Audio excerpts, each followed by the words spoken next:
The journey begins when the walking stops. I have always thought while walking. The press of soul against earth. The stubborn resistance of a hill pulling at my thighs. The slight trembling of a knee on the descent. To walk was never merely to move. It was the oldest contract I had ever made with the world.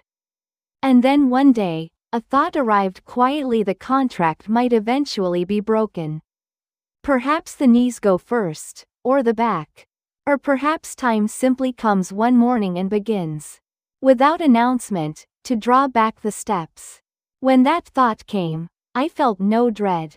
Instead, something like a resolution settled into me, calm and unhurried. When that day comes, I will set out on a real journey, perhaps for the very first time. Looking back at the travels I have made, there is something I find difficult to admit. I walked too much. I drew lines across maps, measured days in kilometers, believed that going farther meant going deeper. I wound through city alleyways, climbed mountain ridges, followed shorelines until the sand ran out. My feet blistered, my knees ached. I wore it all like a medal. But how long did I ever stay? Did I once stand in the center of Prague's old town square and simply breathe in the smell of the stones? Did I sit on an ancient temple floor in Kyoto and listen to the wind find the eaves? Did I close my eyes on a hillside bench in Lisbon and let the sound of the Atlantic fill me? Most honestly, no. I did not travel to those places. I passed through them. When the day comes that I can no longer walk on my own, I will finally be able to sit somewhere for a long time.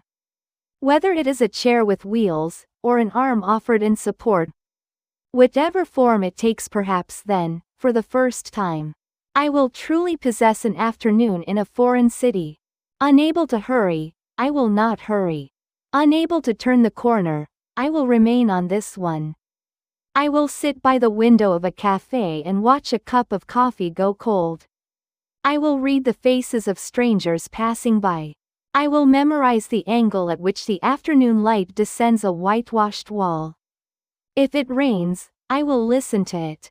If the wind blows, I will follow the direction of the leaves with my eyes. A body that cannot walk may, at last, find the eyes to see the world properly. When I think of it, the deepest travelers moved very little. Marcel Proust explored the whole of lost time from a cork-lined room. David Thoreau mapped a single pond as though it were the universe. Perhaps it is when the body stills that the soul finally departs. I can still walk now. And I will walk. I know this essay is not a surrender of two legs. If anything, it is a vow to cherish each step I take today more than I did yesterday. And at the same time, it is a promise not to fear the day the steps run out. There are two kinds of travelers in the world: those led by their feet, and those led by their eyes. I have long been the former. But when my feet can no longer lead me, I will gladly become the latter. And perhaps then, only then, I will arrive somewhere completely. For the very first time in my life, travel is not walking. Travel is meeting yourself in an unfamiliar place.